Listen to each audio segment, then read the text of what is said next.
Yo no sé si usted, al igual que a mí, le encantan las películas de ficción que hablan del viaje en el tiempo. Hay muchas películas de esas que juegan con la idea de que nosotros podemos viajar en el tiempo, volver al futuro. Hay una película de viaje a las estrellas, Star Trek, y en uno de los episodios de ellos, llamado, escuche el nombre de este episodio, La ciudad al borde de la eternidad. Si usted ha visto Star Trek y Spock, recordará aquel personaje que tiene las orejas así puntudas.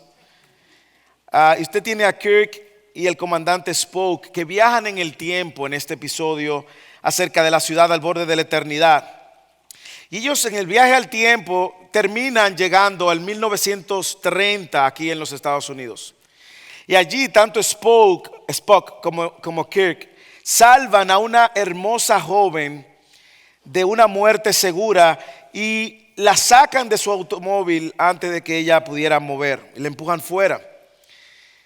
Pronto, sin embargo, ellos se dan cuenta de que esa no fue la mejor idea, el salvar la vida de aquella joven, porque aquella joven entonces en su vida se encargó de organizar un movimiento poderoso, pacifista, y ese movimiento pacifista, según este episodio de ficción, resultó y se tradujo en más tiempo que el país esperó para entrar en guerra contra Hitler y dándole a Hitler entonces el desarrollo de la bomba atómica y posteriormente para que se organizara y lograra dominar el mundo.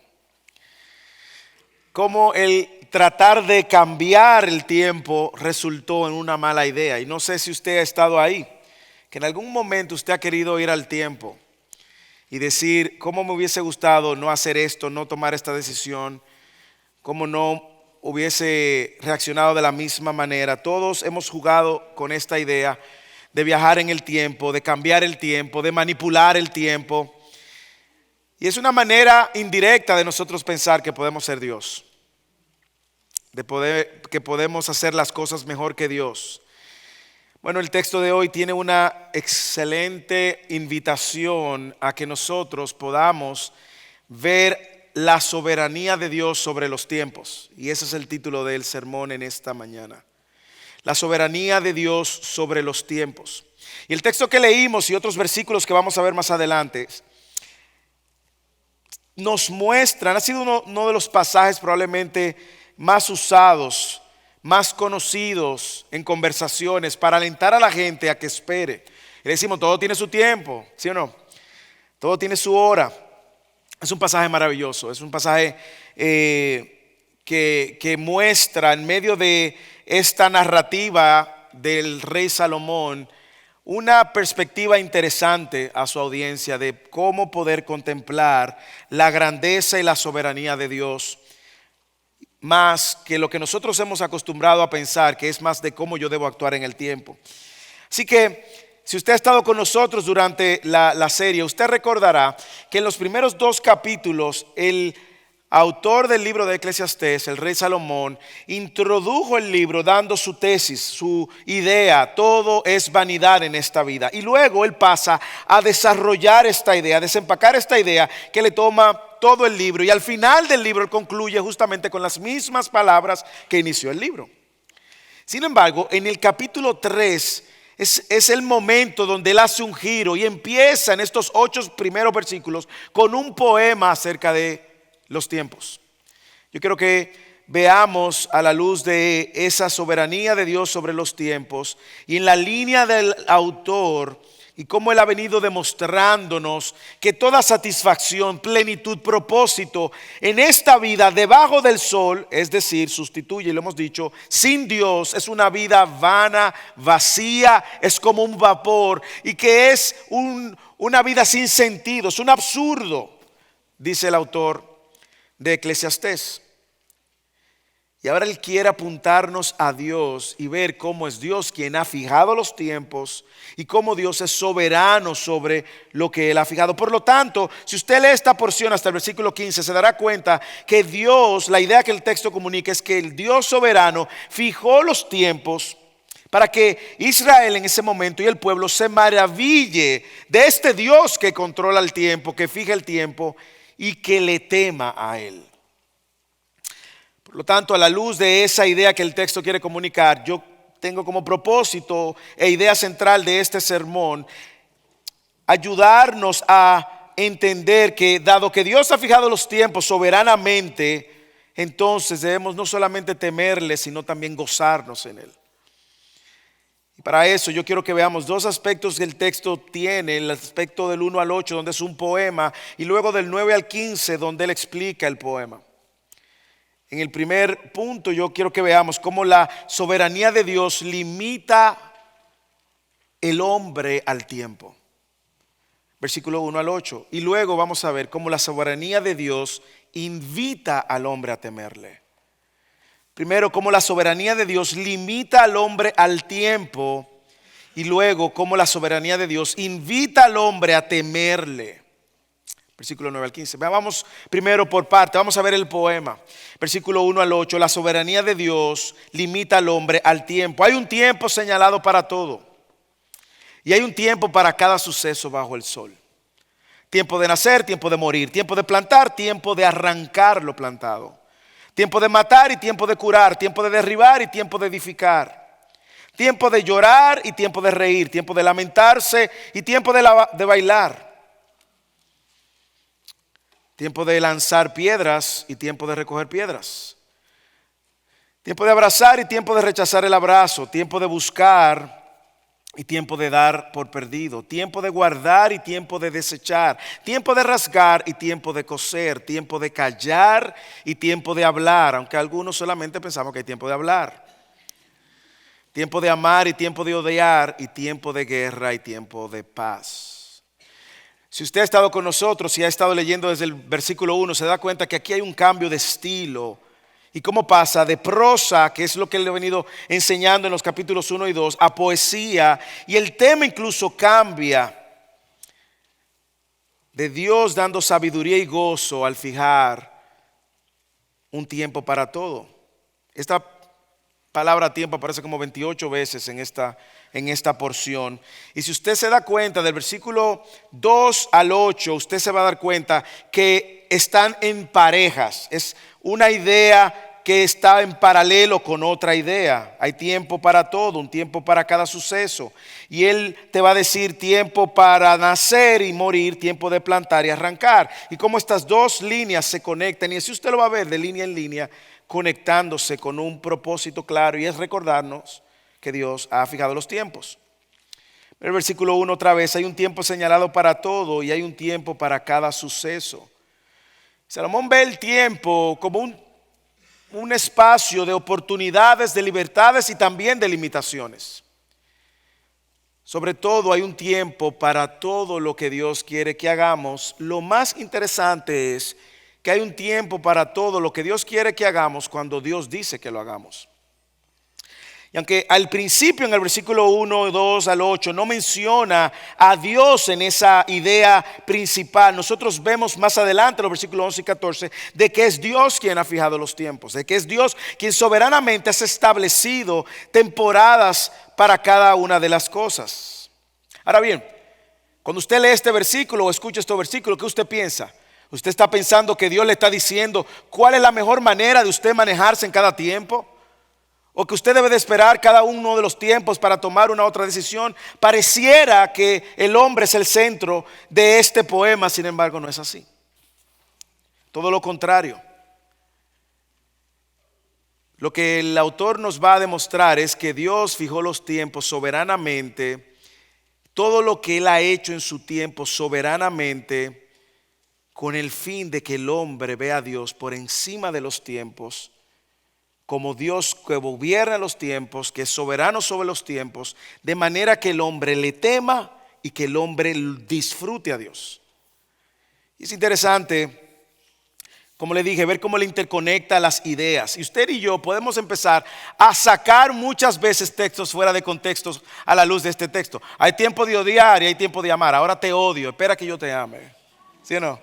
Ahora te abrazo o ahora te rechazo. Ahora no es tiempo de que me dé un abrazo. Eso no es lo que está diciendo. Tenemos que pensar cómo pensaría un rey. Un rey que tiene en mente como rey la guerra, la conquista. Y un rey que inicia excluyendo al hombre del centro incluso de la capacidad de gobernar los tiempos. Empieza diciendo versículo 2, hay tiempo de nacer y tiempo de morir, tiempo de plantar y tiempo de arrancar. Y aunque usted no lo crea, estas 4 cosas que están en un solo versículo de manera poética están interconectadas, recordándonos de que nadie puede decidir cuándo nacer ni cuándo morir. El nacer y el morir están fuera de nuestro control. Claro, el hombre está intentando jugar a Dios y está tratando de legislar a favor de leyes que le den al hombre la posibilidad y la potestad de decidir cuándo morir. El hombre está inventando y ha creado laboratorios donde tiene embriones artificiales para tener niños como máquinas. Y está jugando a Dios. Pero el nacer y el morir están fuera de nuestro control. Tampoco, hermanos, aunque usted no lo crea, nosotros tampoco podemos controlar el tiempo de plantar y el tiempo de cosechar. ¿Sí o no? Usted me dirá, pastor, pero yo planto un árbol cuando yo quiera. Ah, sí, plántalo en invierno. ¿Y qué va a pasar? No va a florecer. Porque Dios determinó un tiempo y una temporada donde la tierra se encuentra en su mejor momento para recibir la semilla, hacerla germinar de manera que el árbol crezca. Y ese tiempo usted y yo no lo podemos controlar. De igual manera, usted puede plantar un árbol y no puede forzar el árbol a dar el fruto. Usted dice, bueno, este árbol se supone que a los 3 años empieza a dar aguacates. Y a veces más, pero usted no le puede empujar al árbol a que dé aguacates. Porque Dios es quien ha dicho cuándo es tiempo de plantar y cuándo es tiempo de cosechar. No lo podemos controlar. Y el autor continúa en el versículo 3. Tiempo de matar, tiempo de curar, tiempo de derribar y tiempo de edificar. Estas líneas también están interconectadas. ¿De qué manera? Bueno, recuerde que el rey como rey, él sabe lo que es ir a la guerra. Eso no está diciendo que usted decide cuándo es tiempo de salir con un arma a matar. Recuerde que el rey tiene en mente este tipo de imágenes que son parte del ejercicio de todo rey. Hay tiempos de guerra donde usted tiene que salir y defender su nación. Hay tiempo para proteger el pueblo, conquistar otros pueblos. Hay tiempo para luego edificar. Mire cómo matar y derribar, que es lo que muchas veces sucede en una guerra, se conecta con curar, porque no hay manera de que usted pueda dar vida a lo que mató. Curar y tiempo de edificar, que es lo que sucede cuando pasa en la guerra. Usted no controla eso. Usted no controla que el enemigo le ataque. Usted no controla tampoco cómo usted va a responder o cuántas personas usted va a edificar o ciudades a derribar. Usted, por ejemplo, no decide si cuando alguien interrumpe su casa, usted en autodefensa. Usted no controla muchas cosas. Puede sacar un arma y matar, pero eso usted no lo controla, ni lo persigue, ni lo busca. Hay tiempo y hay un momento apropiado para sanar, es decir, preservar la vida cuando la guerra ha terminado. Igual un tiempo para edificar. Las guerras se destruyen mucho, se edifican mucho. Y en la antigua Palestina de manera particular, la construcción a menudo, cuando se iba a construir, yo creo que sucede todavía así, se derribaba primero todo lo que existía para luego levantar. Por lo tanto, esto es lo que el autor tiene en mente y cómo este tiempo también está señalado por Dios.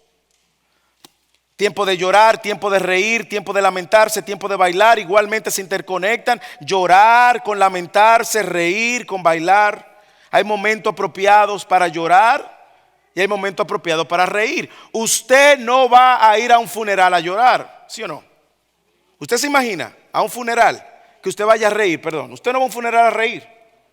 Usted se imagina un funeral, todo el mundo llorando y usted, ¿y de qué te estás riendo? No, de un chiste que me hizo el muerto. Sería inapropiado. Ni tampoco en medio del velorio usted va a sacar a alguien, va a sacar una bocina y va a poner una música y a sacar a alguien a bailar. Porque en los funerales usualmente no solamente lloramos, como dice, sino también nos lamentamos. Hay un momento que no solo es apropiado, sino también es el momento indicado. Un momento apropiado para reír, un momento apropiado para bailar. Versículo 5, todo tiene su tiempo, tiempo de lanzar piedras y de recoger piedras. Yo no sé la imagen que le viene a la mente cuando usted pensó en eso, porque al menos que usted ha estado, bueno, nada más tengo una imagen que es muy dominicana y no creo que aplique en este contexto, en una universidad particular. Al menos que usted venga a esa universidad donde continuamente lanzan piedras, pero eso no es lo que tiene el autor en mente. Aquí el autor tiene en mente la guerra. Y déjeme explicarle por qué. Durante la guerra se arrojan piedras para neutralizar hacer inutilizar los campos de cultivo. De hecho, si usted lee Segunda de Reyes, en Israel, en su guerra contra Moab, él, en Segunda de Reyes capítulo 3, versículo 19, él dijo: toda buena porción de tierra la arruinarás con piedras. E Israel cumplió. Y dice el versículo 25 del capítulo 3, sobre toda buena tierra cada uno echaba una piedra hasta cubrirla. Era parte de una estrategia de guerra, y luego de que se había pasado la guerra se recogían las piedras. Y esto es lo que el autor quiere dar en mente. Él no quiere ir sobre cada uno de los elementos de la vida donde hay un tiempo destinado para todo, sino que sabiamente él está usando elementos e imágenes que su audiencia original iban a entender, iban a conectar con mucho de lo que sucedía en su día a día. Pero para mostrar ¿cuál punto? Para mostrar el punto de que Dios es quien soberanamente ha limitado al hombre en el tiempo. Recuerde que solamente en el planeta Tierra nosotros tenemos días de 24 horas, años de 365 días. Fuera del planeta Tierra, los días, los años, las horas son diferentes. Y en el contexto de lo que nosotros estamos viendo, una vez más el autor quiere ayudar a la gente a mirar por encima del sol, entendiendo a través de este poema de que hay un Dios soberano que ha puesto al hombre y ha limitado al hombre en el tiempo. Tiempo de buscar y dar por perdido, tiempo de abrazar y tiempo de rechazar lo abrazado. Igual en tiempos de guerra usted puede hacer alianzas, como en tiempos de guerra usted puede rechazar esas alianzas. Tiempo de buscar y dar por perdido, tiempo de guardar y tiempo de desechar. En la vida hay momentos donde usted, por ejemplo, cuando tiene una familia grande, tiene una casa grande y luego se queda solo con su esposa y es tiempo de moverse a algo más pequeño y quizás soltar muchas de las cosas que usted tenía. Versículo 7, tiempo de rasgar y tiempo de coser, tiempo de callar y tiempo de hablar. Sobre todo cuando una persona moría, estas líneas hablan del dolor y el lamento, cómo la gente se rasgaba las vestiduras como evidencia de duelo también, y cómo eso era una representación y un símbolo de empatía. El callar, no porque cuando usted está discutiendo con su esposa, usted dice, bueno, déjame yo callarme porque todo lo que diga va a ser usado en mi contra. No es eso que se refiere. Era que en momentos cuando una persona estaba en el lamento, lo más sabio era estar al lado de esa persona, lamentarse con esa persona y callar, como lo hicieron los amigos de Job por un tiempo. Y cuando llegó el momento de hablar, entonces ellos ya hablaron. Usted recuerda a Jacob cuando se enteró que su hijo José había sido, la noticia de que había sido muerto, él se rasgó las vestiduras, lloró y sus hijos callaron. Pero cuando el luto había terminado, ellos volvían a coser sus vestiduras. El enfoque aquí, hermanos, es claro, y es que Dios está limitando soberanamente al hombre al tiempo que él y las temporadas que él ha establecido. ¿Y cómo termina el versículo 8? Tiempo de amar y tiempo de odiar, tiempo de guerra y tiempo de paz. Otra vez, amar con paz, odiar con guerra. Esos son los tiempos establecidos que el autor quiere comunicar a su gente, a su audiencia, de cómo Dios soberanamente ha establecido los tiempos, de manera que el hombre sepa que no tiene control ni sobre los tiempos, ni las temporadas. Dios determina un tiempo para cada cosa, hermanos. Y lo mejor de todo es que el autor viene desarrollando el punto para que el hombre entienda no solo que Dios determina los tiempos para cada temporada, sino que esto es bueno en gran manera. Yo sé que nosotros tenemos un sentido de eternidad, ¿sí o no? Más adelante él va a hablar de eso, de que Dios ha puesto en nosotros un sentido de eternidad. Pero nosotros a veces vemos la limitante de Dios para hacer las cosas en tiempos específicos como algo malo. Y queremos desafiar a Dios y queremos jugar a ser Dios.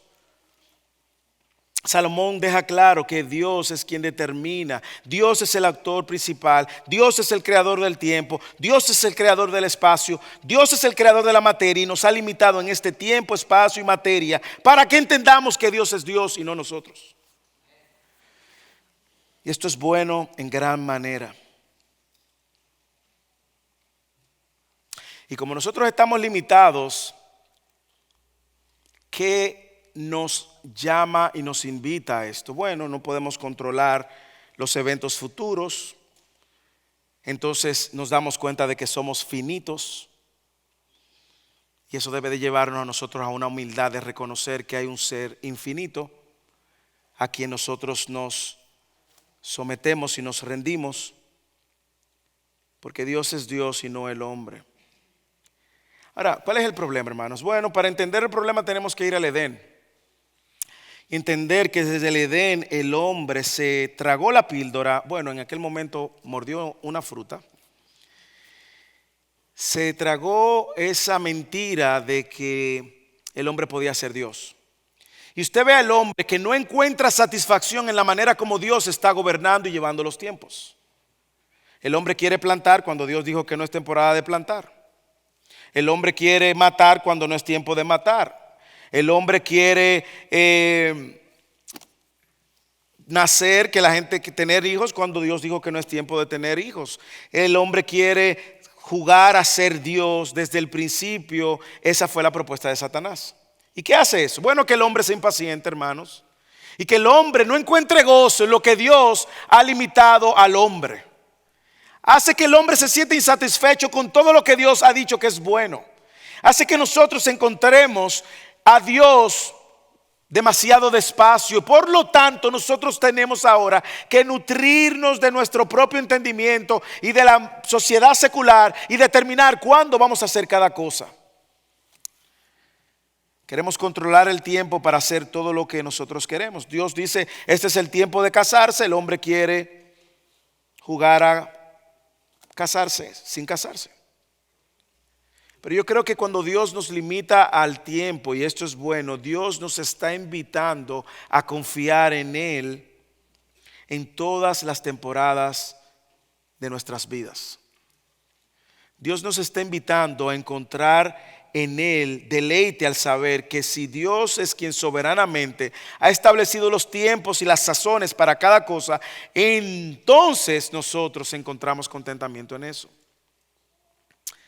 En la abundancia, en la escasez, en la salud, en la enfermedad, en la vida, en la muerte, en la tristeza, en la alegría, confiemos que Dios lo que ha establecido es bueno. Y que estar limitado al tiempo y a su tiempo es lo mejor que nos puede pasar. Imagínense que usted hiciera lo que le dé la gana cuando usted quiera, siempre que usted le dé la gana. Eso sería una maldición. Hay una de las películas de viaje en el tiempo que me llama mucho la atención, que se llama, algo tiene que ver con el tiempo, Timeless, algo así. Y es que en vez del dinero lo que vale es el tiempo. Y hay un señor que es multimillonario en tiempo, por lo tanto él ha vivido por múltiples siglos y está cansado de vivir. Así que la manera de él determinar su muerte es pasarle a otro todas las horas y días de vida. Y ahí es donde se desempaca la trama. Este joven pobre que no solamente tiene el tiempo para vivir cada día, de repente se encuentra que este rico con el que él se había encontrado le pasa una eternidad de años. Pero quiero llamar la atención sobre este hombre que vivía décadas, siglos y vio aún eso como una maldición para su vida. Dios es quien ha determinado los tiempos, el hombre no. Y nosotros gozosamente estamos llamados a aceptar esta verdad y aceptarla confiadamente, de manera que podamos disfrutar en esta vida lo que Dios nos ha dado a su lado. ¿Y por qué Dios lo hace, hermanos? Para que no miremos a otra cosa ni a otra persona que no sea Dios. Si lo hacemos de otra manera, vamos a encontrarnos entonces rebelándonos contra este Dios. Así que la soberanía de Dios limita al hombre, el hombre al tiempo. Y eso es bueno, hermanos. Tiempo de nacer y tiempo de morir. ¿Cuántas veces usted ha escuchado la expresión se fue a destiempo? ¿Usted no lo ha escuchado? Cuando alguien muere, escuche, para que no la vuelva a usar esa frase, nadie se va a destiempo. Nadie se va a destiempo. Pero Moisés fue un niño joven, no fue a destiempo. Moisés, pero fue repentinamente en un accidente, no fue a destiempo. Se fue en el tiempo que Dios había establecido. El problema es que no lo controlamos. ¿O cuánta gente se nos va nosotros queriendo retenerla y no podemos? ¿Qué usted hace en esos momentos? Lo que estamos llamados a hacer es a confiar que es lo mejor que Dios ha hecho. Y eso es bueno. Lo segundo es que la soberanía de Dios invita al hombre a temerle. Y en los versículos del 9 al 15 ahora, Él explica el poema. Empieza a desempacar el poema de una manera u otra. Mire cómo Él ahora en el versículo 9 hace una pregunta retórica que ya hizo en el capítulo anterior y que hizo también en el capítulo 1. Mire la pregunta: si Dios es quien soberanamente establece el tiempo, entonces ¿qué saca el trabajador de aquello en que se afana? Otra vez conectando con la idea de que es una vanidad, es algo vano, es un vapor tratar de buscar sentido, propósito y satisfacción en esta vida fuera de considerar a quien Dios es que está soberanamente gobernando. Es una necedad. ¿Qué saca el trabajador de aquello en que se afana? Versículo 10: he visto la tarea que Dios ha dado a los hijos de los hombres para que en ella se ocupen. Comience a ver todos los elementos de la soberanía de Dios. ¿Quién es que ha dado a los hombres la tarea para que en ella se ocupen? Dios. A usted le ha dado una, a mí me ha dado una, a usted le ha dado otra, al hermano de allí le dio otra. Él le ha dado al hombre, a los hijos de los hombres, la tarea para que en ella se ocupen. Versículo 11: Él ha hecho. ¿Quién ha hecho? Dios. Mire el lenguaje de un Dios soberano moviéndose. Él ha hecho todo apropiado a su tiempo. Hermanos, Dios no está rápido. Tú nunca has visto a Dios rápido. Dios nunca llega antes. Dios nunca llega después. Nosotros nos desesperamos. Pero dice el versículo 11: Él ha hecho todo apropiado a su tiempo. También ha puesto eternidad en sus corazones. Sin embargo, el hombre no descubre la obra que Dios ha hecho desde el principio hasta el fin. Limitación del conocimiento. Versículo 12: sé que no hay nada mejor para ellos que regocijarse y hacer el bien en su vida. Además, sé que todo hombre que coma y beba vea lo bueno en todo su trabajo, que esto es un don de Dios. Gozo cuando vemos las cosas por encima del sol. Sé que todo lo que Dios hace será perpetuo. Otra vez Dios. Aquí habla de la inmutabilidad de Dios, revelando a un Dios soberano que no cambia. No hay nada que añadirle, no hay nada que quitarle. Usted ve la soberanía de Dios. Dios ha obrado así. ¿Para qué? Para que delante de Él teman los hombres. Lo que es ya ha sido, lo que será ya fue, el futuro ya fue, porque Dios está fuera del tiempo. Porque Dios busca lo que ha pasado.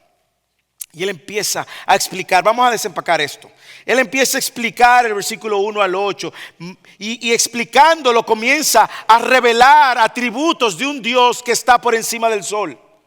Hasta el capítulo 2, Él ha tratado de que su audiencia entienda lo vano, lo simple, lo sin sentido que es vivir una vida sin considerar a Dios. Y a eso le llama una vida debajo del sol. Y ahora empieza a dirigir a la gente a mirar a este Dios y a revelar atributos de Dios, de su inmutabilidad, de su fidelidad, de su soberanía. Por eso usted tiene que ver cómo Él ha venido hilando esta idea magistralmente. En el capítulo versículo 3, versículo 9, Él dice: ¿qué saca el trabajador de aquello en que se afana? Así Él concluye este poema. Pero usted recuerda cuando en el capítulo 1 él inició otro poema con otras palabras diciendo: ¿qué provecho recibe el hombre de todo el trabajo con que se afana? Salomón aquí vuelve a plantear la misma pregunta: ¿de qué le sirve al hombre trabajar si no considera a este Dios soberano? Bueno, yo le voy a decir qué sucede y creo que lo mencioné. Cuando no consideramos a un Dios soberano sobre nuestra vida y nuestros tiempos, nos impacientamos, nos afanamos, nos angustiamos, destruimos nuestra vida y todo el que está en nuestro entorno. ¿Y cuál es la respuesta? La misma, una respuesta teórica: nada. ¿De qué se afana el hombre? ¿Qué ganancia tiene? Nada. Y él concluye el poema del 1 al 8 haciendo esta pregunta retórica, que su respuesta es nada. Ahora observe 5 cositas, 5 cosas que Salomón quiere resaltar para apuntar a su audiencia a Dios. Y de manera que el hombre que tema a ese Dios que está por encima del sol. 5 cosas. Lo primero: Dios soberanamente ha limitado al hombre a una tarea para que se ocupe. Lee el versículo 10. He visto la tarea que Dios ha dado a los hijos de los hombres para que en ella se ocupen. Esa es la vida del hombre. Esa es la vida y el afán de un hombre que no considera a Dios también. Y es la vida de un hombre que lo hace considerando a Dios, temiendo a Dios y encontrando gozo en Dios. Esa es la dinámica de la vida. No existe propósito si usted no considera a Dios, no existe sentido. Y Dios le ha dado al hombre y lo ha limitado a una tarea. De hecho, una tarea que se manifiesta en ciertos años. Hay unos años más productivos que otros. Anoche escuchaba que alguien dijo, y gloria a Dios por eso, pero alguien dijo que el hombre es más productivo después de sus 70 años. Qué buena noticia, para nuestros hermanos que están acercándose. El hombre recibe de Dios esta tarea de la vida, y sin Dios esta tarea de la vida es absurda. Lo segundo, no solamente de que Dios soberanamente ha limitado al hombre a una tarea, sino que Dios soberanamente ha determinado los tiempos de acuerdo a sus propósitos, hermanos. Mire, hasta este punto Salomón nos ha hablado mucho acerca del tiempo, pero no dice el quién estableció los tiempos y el cómo de los tiempos. Simplemente ha ilustrado: hay un tiempo para todo, tiempo para aquello, tiempo para aquello. Ahora él dice quién. Lee el versículo 11. Él ha hecho todo. Es Dios entonces, apropiado a su tiempo. Yo no quiero que usted le pase por rápido a ese versículo, porque cuando él dice él ha hecho todo apropiado, ¿qué es todo? No podemos referirnos a todo. Yo creo que si usted va conmigo al versículo 1 va a entender a qué se refiere, que Dios ha hecho todo apropiado a su tiempo. Lee el versículo 1 del mismo capítulo 3.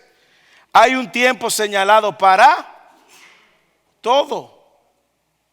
Lo que está diciendo entonces el texto en toda su porción es que Dios soberanamente ha determinado el tiempo apropiado para cada cosa en la vida de los hombres.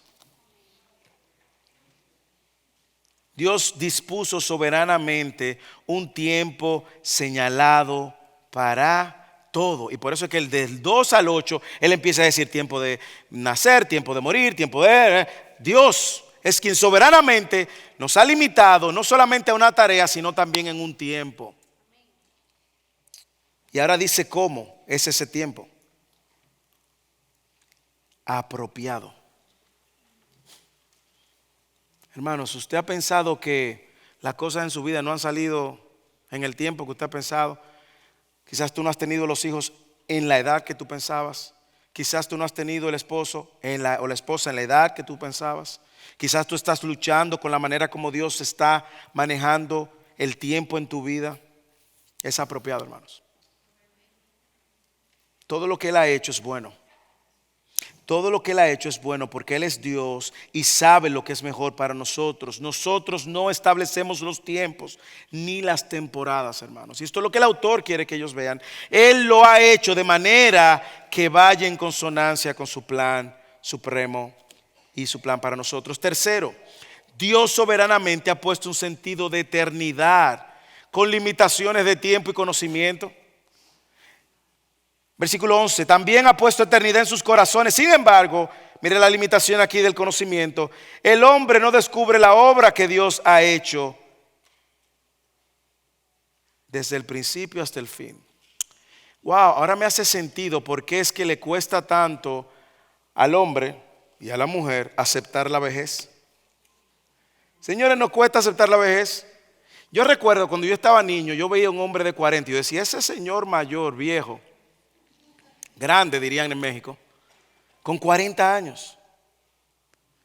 Ahora tengo 45 y creo que soy un niño todavía, ¿verdad?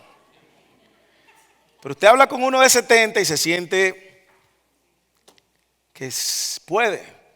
Hay un sentido de eternidad en nosotros, pero un sentido de eternidad limitado. Porque es verdad que fuimos creados en el Edén para vivir eternamente. ¿Usted lo recuerda? Dios puso el árbol del bien y el mal y el árbol de la vida. Y Dios restringió al hombre solamente de no comer del árbol del bien y el mal. No restringió al hombre de comer del árbol de la vida. Y cuando el hombre come del árbol del bien y el mal, él lo saca y dice, no sean que coman del árbol de la vida y vivan entonces eternamente. Ahora bien, usted y yo tenemos un sentido de eternidad y por eso nosotros ahora solo vamos a encontrar un propósito a ese sentido de la eternidad cuando hemos tenido un encuentro con el dador de la vida eterna, que es Cristo. Dígame si eso no es glorioso. Ese sentido y esa hambre que usted tiene de vivir eternamente solo va a encontrar completa satisfacción y plenitud cuando usted se encontró con Cristo. Porque Cristo ofrece la vida eterna que usted ha tenido en su corazón eternamente o ha tenido ese sentido de eternidad. Pero mire la limitación del conocimiento. El hombre no descubre la obra de Dios de lo que ha hecho desde el principio hasta el fin. Esta vida en un mundo caído trae consigo limitaciones. Nosotros no sabemos lo que Dios ha hecho en el pasado. Nosotros podemos leer libros de historias y tener una idea de lo que pasó en su país, en mi país. En estos días mi esposa y yo y los niños estábamos revisando la historia de República Dominicana, sobre todo con el conflicto de Haití y toda esta tensión que existe históricamente. Pero nosotros no sabemos todos los detalles de la historia de todos los países del mundo, ni de toda la vida de todo el mundo. Hay una limitación, no sabemos la obra que Dios ha hecho desde el principio, ni tampoco sabemos cómo va a lucir en el final. Porque en algún momento de la historia hacia adelante usted y yo partimos. Limitación. Podemos tener una idea, pero no conocemos todo el pasado ni el futuro. Así que Dios soberanamente limita al hombre en una tarea para que se ocupen. Dios soberanamente ha determinado los tiempos de acuerdo con sus propósitos. Dios soberanamente ha puesto un sentido de eternidad con limitaciones y conocimiento. Cuarto, Dios le ha dado al hombre un medio de gozarse en esta vida, hermanos, soberanamente.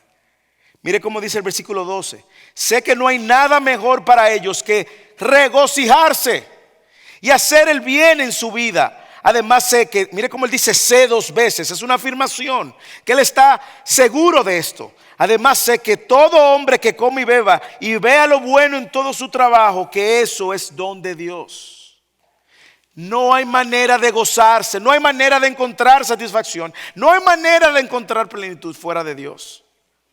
Y Él ha establecido soberanamente un medio para que eso sea posible, y es por medio de Él mismo. Él es el mayor tesoro que nosotros podemos tener.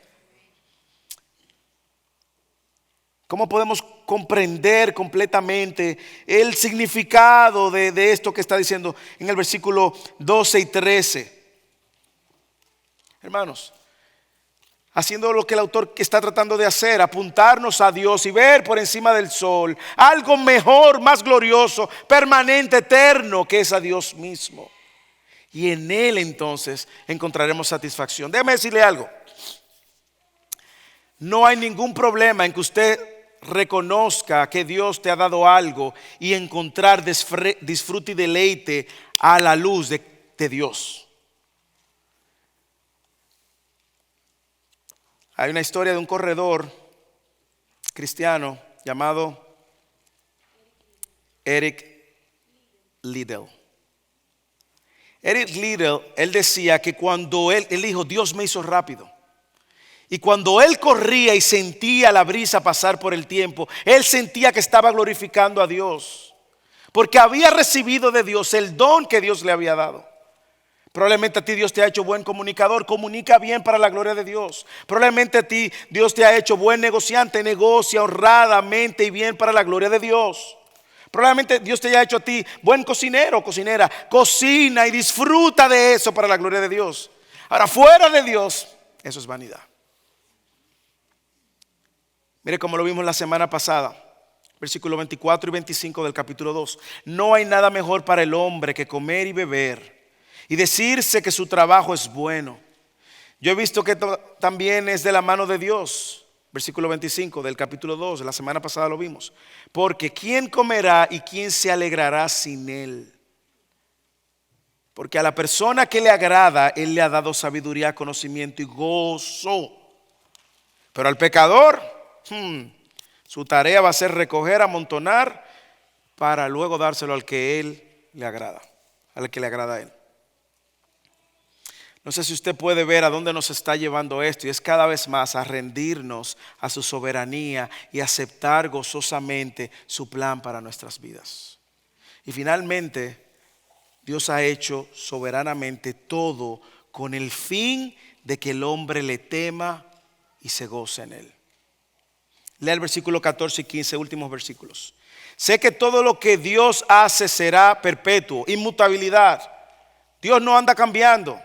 En él no hay mudanza ni sombra de variación. No hay nada que añadirle, no hay nada que quitarle. Dios ha obrado así para que delante de él teman los hombres. Lo que es ya ha sido y lo que será ya fue. A mí me encanta eso, lo que será ya fue. Porque Dios busca lo que ha pasado. Mire lo contundente. Dios es responsable de todo, lo que está diciendo el rey Salomón. Si Dios es responsable de todo y no usted ni yo, ¿y qué hacemos usted y yo? Hermanos, abrazar gozosamente la verdad de que Dios es Dios y no nosotros.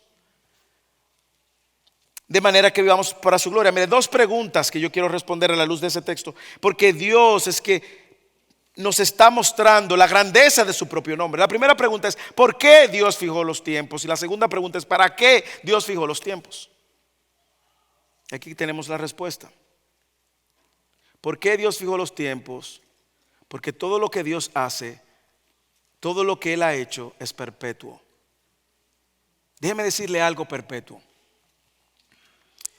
La salvación de Dios para el pecador que se arrepiente. Hermano, eso no cambia. Dios es quien salva, Dios sigue salvando, Dios seguirá salvando. Perpetuo. El amor de Dios para con sus hijos no cambia. Hermanos, escuche esto, no deje que le pase por un oído y le entre por otro. El amor de Dios para sus hijos no cambia. Por lo cual Dios te ama igual todos los días de tu vida cuando estás en Cristo. Eso no cambia. Pastor, pero yo no lo siento. Es que no sé, eso no tiene que ver si tú lo sientes o no lo sientes. Aquí no se trata de si tú lo sientes o no lo sientes. Aquí se trata de que el amor de Dios también es perpetuo y no cambia, no hay mudanza ni sombra de variación. Pastor, pequé ayer. Y entonces, Dios sabía que tú ibas a pecar. Romanos 5:8. Dios muestra su amor para con nosotros, en que aún nosotros siendo pecadores, Cristo murió por nosotros. ¿Por qué Él lo hace? Porque es perpetuo, es para siempre. Lo que Él ha establecido está arraigado en quien Él es, en su carácter, en su esencia. Por lo tanto, Él es inmutable y en Él no hay mudanza ni sombra de variación. Nada se le puede añadir, dice, nada se le puede quitar. No podemos añadir nada al pasado, ni podemos quitarle nada al pasado. No podemos viajar en el tiempo, no podemos arreglar las cosas viajando en el tiempo, no podemos. De la misma manera no podemos agregar nada al futuro, porque como dice él, lo que es ya ha sido y el futuro ya fue. ¿Cómo eso encaja? Bueno, en el razonamiento humano, recuerde que Dios está fuera del tiempo. Dios no está limitado al tiempo. Usted y yo sí. Dios es a tiempo. O sea, Dios crea el tiempo, crea el espacio, crea la materia, y ahí está el tiempo, el espacio y la materia, y Dios está fuera del tiempo. Por lo tanto, lo que será ya fue para Dios. Es interesante ver la grandeza que el autor quiere mostrar de Dios para recordarnos que hay un contraste entre un Dios limitado y un Dios infinitamente soberano. ¿Y para qué Él hace esto así? ¿Cuál es el propósito? Lea.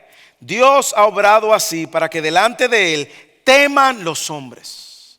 Delante de Él teman los hombres. Ahora bien, me quedan pocos minutos, pero yo quiero que usted sepa que no puedo avanzar sin entender qué dice el autor cuando dice Dios ha obrado así. Ese así, ¿a qué se refiere?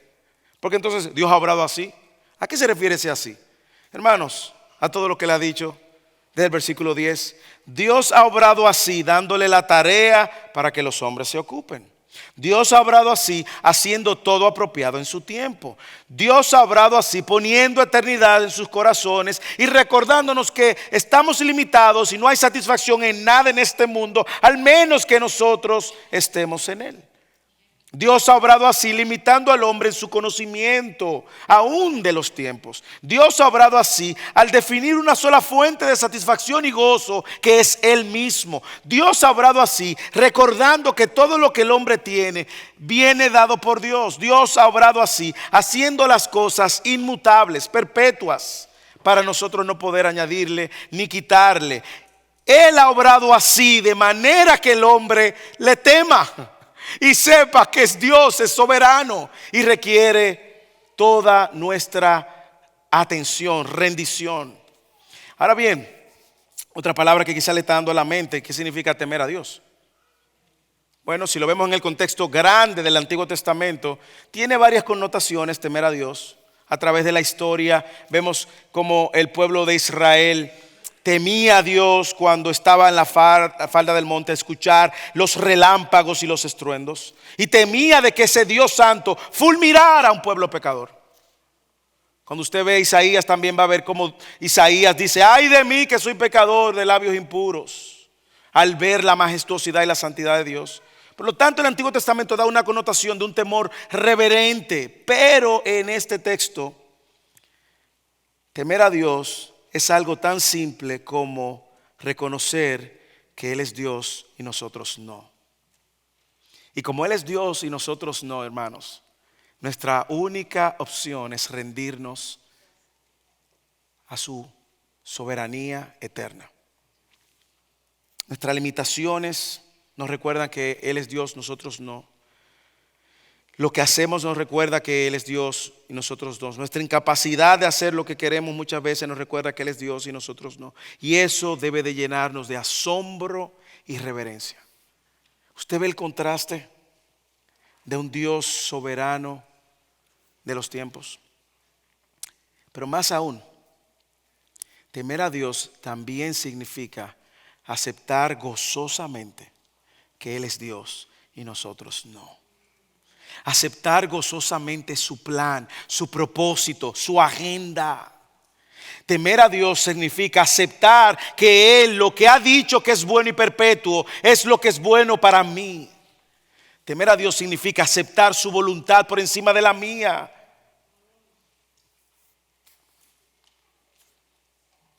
Y humildemente reconocer mi necesidad de Él.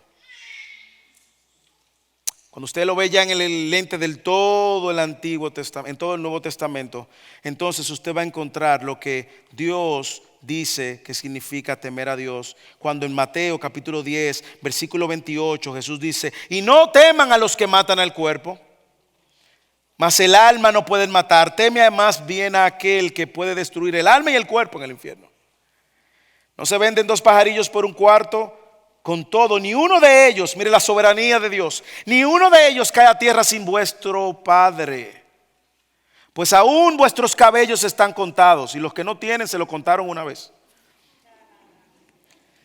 Así que no tengan temor, más Ustedes valen mucho más que muchos pajarillos. Cualquiera pues que confiese, dice Jesús, que me confiese delante de los hombres, yo también le confesaré delante de mi Padre que está en los cielos. Y cualquiera que me niegue delante de los hombres, yo también le negaré delante de mi Padre que está en los cielos. Dios es soberano, Él controla todas las cosas. Y Cristo es el medio para llevarnos al Padre. Temer a Dios es reconocer esa verdad, creerla y seguirla. Ya para terminar, hermanos, recordemos que justamente Dios mismo, en sí mismo, Él mismo se mostró y se sometió al tiempo. Él entra al tiempo. El Dios creador del tiempo, el espacio y la materia, entra al tiempo, el espacio y la materia, en forma de hombre, y se somete obedientemente al plan eterno de los tiempos de Dios. Dios fijó un tiempo para que Jesús naciera, y esto le llama el Nuevo Testamento en Gálatas capítulo 4, en la plenitud de los tiempos.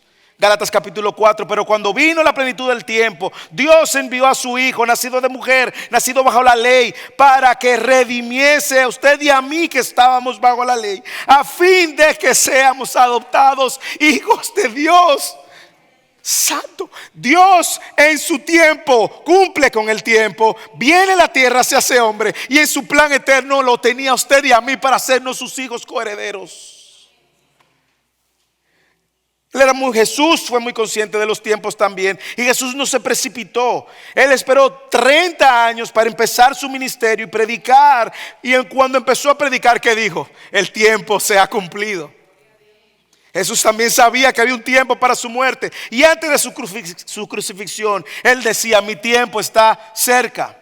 Jesús conocía los tiempos y fijó un tiempo para su resurrección.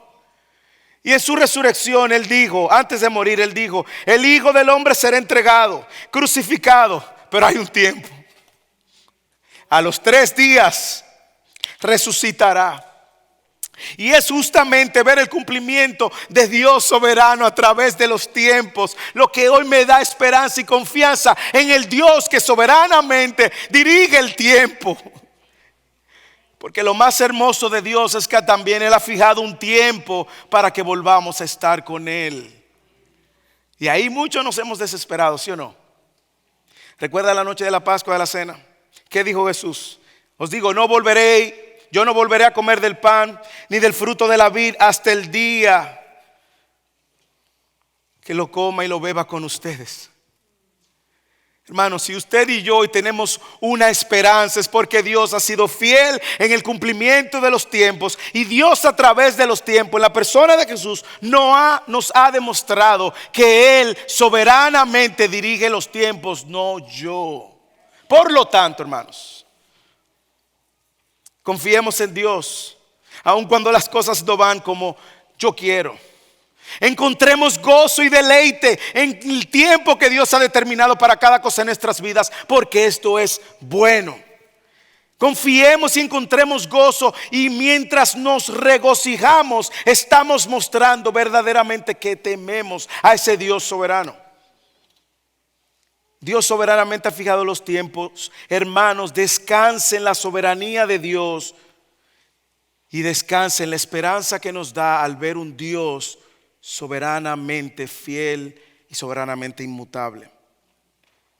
Yo sé que usted se llena de ansiedad y desesperación. A mí me pasa. Nos llena de ansiedad y desesperación cuando no podemos ver el futuro, ¿sí o no? Cuando estamos esperando un documento, ¿sí o no? Cuando estamos esperando una llamada de un trabajo, ¿sí o no? Cuando estamos esperando que el test de embarazo dé positivo, ¿sí o no? Cuando estamos esperando un resultado del médico. Hermanos, quiero animarte hoy. Confía.